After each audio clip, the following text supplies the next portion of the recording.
Iremos estudar Teoria Geral dos Contratos. Olá, meu nome é Henrique Benassi. Iremos dar continuidade ao estudo da Teoria Geral dos Contratos. Hoje, iremos trabalhar com o Instituto da Evicção. A evicção está disciplinada no Código Civil, nos artigos 447 ao artigo 457 do Código Civil. A evicção, o que é evicção? Nada mais é do que a perda total ou parcial da coisa em virtude de uma decisão judicial ou administrativa que confere a posse ou a propriedade a um terceiro. Veja, esse terceiro ele vai adquirir a posse ou a propriedade da coisa justamente por ele ter um direito anterior ao meu, né? Que eu sou o evicto, o adquirente da coisa. Esse terceiro, que é o evictor, ele toma a coisa de mim justamente por ele ter o direito à propriedade da coisa. Né? Essa é a ideia da evicção. Veja que essa perda pode ser total ou parcial. Essa perda pode decorrer de uma decisão judicial ou de uma decisão administrativa. Bom, vamos trabalhar ainda com os personagens envolvidos nessa evicção. Nós temos a figura do alienante, temos a figura do adquirente, que é também chamado de evicto, que é a pessoa que vai perder, e temos a figura do terceiro, que é o evictor, que vai tomar a coisa. Essa é a ideia da evicção. Quais são os requisitos para a configuração da evicção? Primeiro, tem que haver perda da coisa. Segundo requisito, tem que haver uma decisão administrativa ou judicial. Terceiro requisito, a decisão que retira a coisa do adquirente, do evicto, tem como causa um direito anterior à aquisição. Então, essa é a ideia. O adquirente perderá a coisa para o terceiro, que é o evictor, porque o evictor tem um direito anterior ao adquirente. Tem um direito à coisa anterior ao direito do adquirente. Quarto requisito, o contrato tem que ser oneroso. Contrato oneroso. O que significa dizer que com contrato oneroso? Contrato oneroso é aquele em que haverá vantagens e desvantagens para ambos os contratantes. Isso significa dizer que não é possível a caracterização da evicção quando envolver contrato gratuito. Porque no contrato gratuito, apenas uma das partes tem vantagem, a outra só tem ônus. É o caso, por exemplo, do contrato de doação, a doação pura e simples.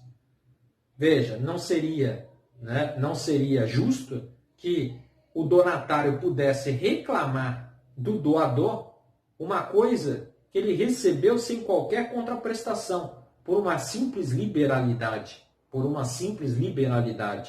Essa é a ideia. Agora veja, na doação onerosa e na doação com encargo modal, aí é possível a caracterização da evicção conforme prevê o artigo 552 do Código Civil.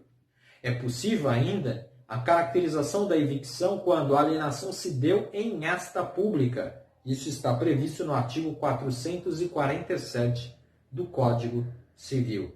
Então veja, mesmo ainda que a alienação tenha decorrido de um ato de constrição, no âmbito do processo no âmbito do processo de execução, é possível a caracterização da evicção. Essa é a ideia. Bom, em regra,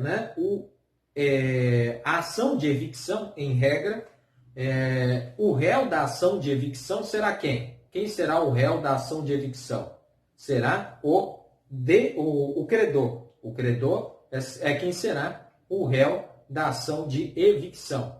Então, é aquela pessoa que arrematou, em regra é ele que vai ser o réu da ação de evicção.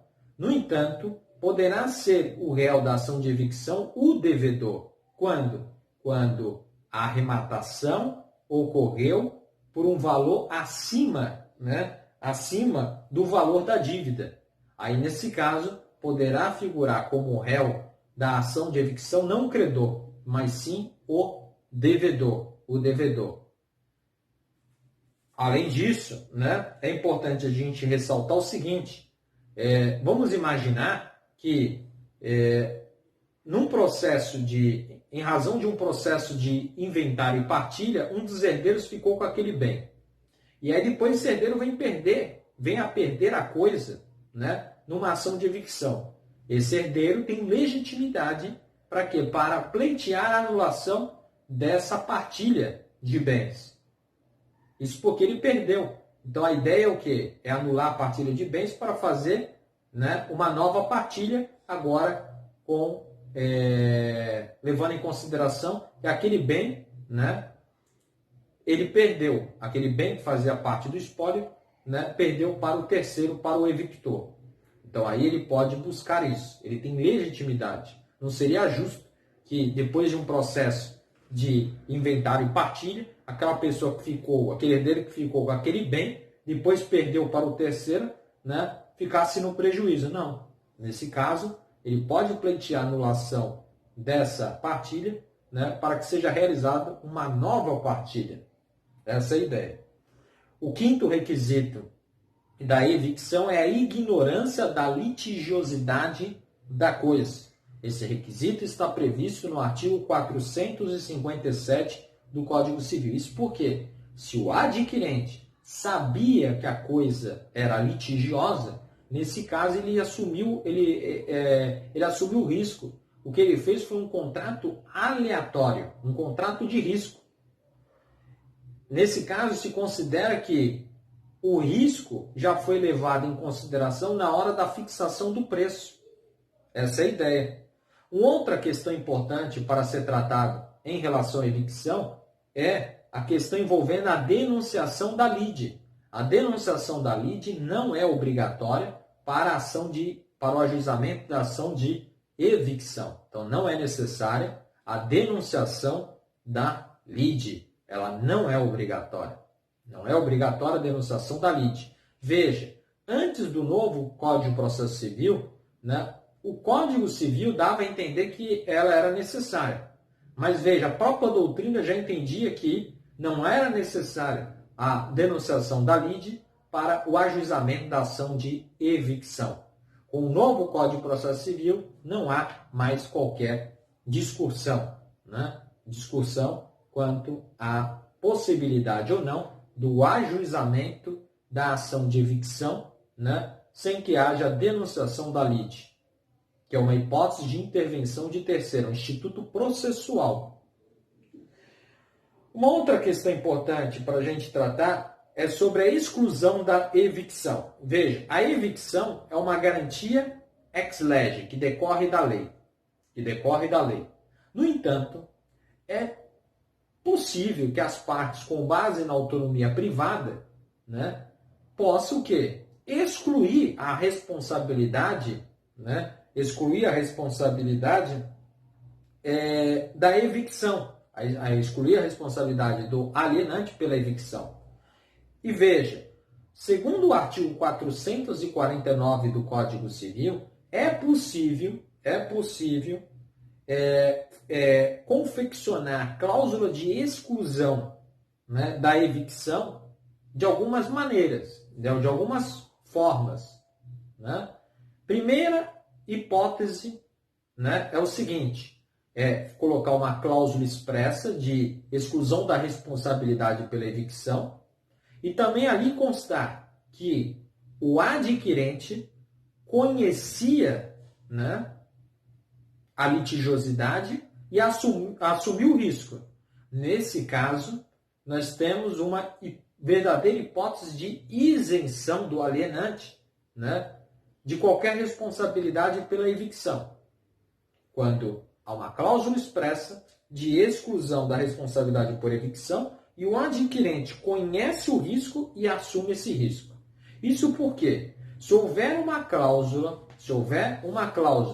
expressa de exclusão da responsabilidade pela evicção, mas o adquirente não conhecia o vício, nesse caso, o alienante vai responder pelo preço que recebeu, mas não será obrigado a pagar as verbas complementares.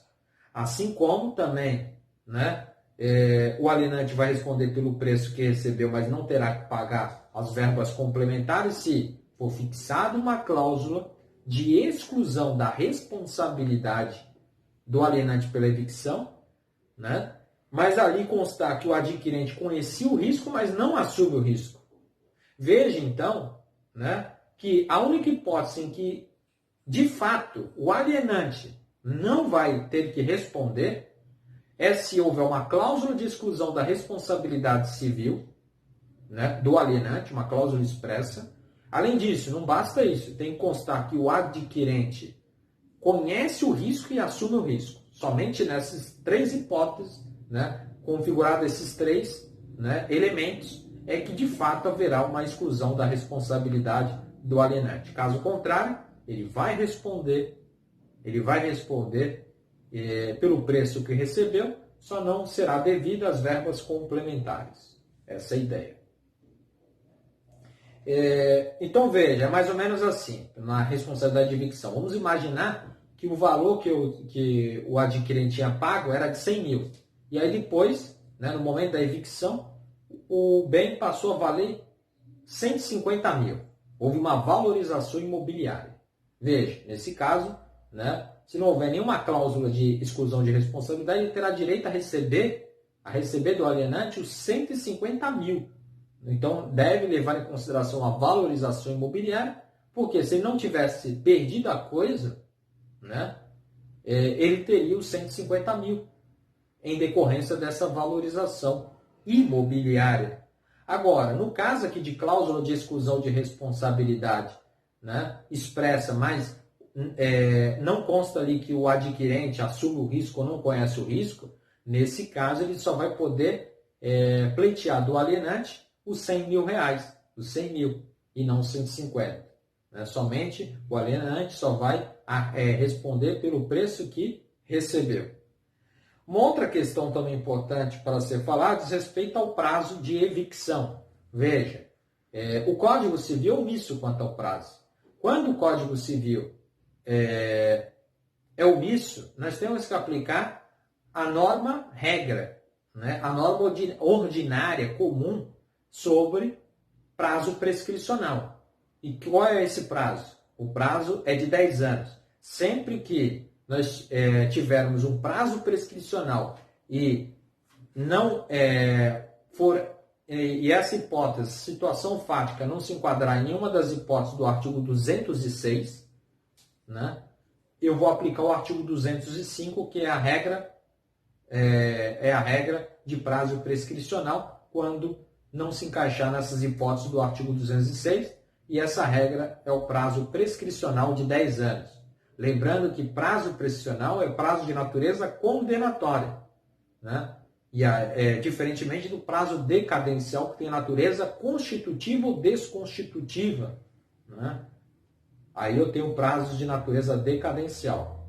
Então não confundir prazos decadenciais com prazo prescricional. O prazo aqui de evicção é de natureza condenatória, então é prazo prescricional, porque tem natureza condenatória. E esse prazo prescricional, né, é de 10 anos, devendo-se aplicar o artigo 205 do Código Civil.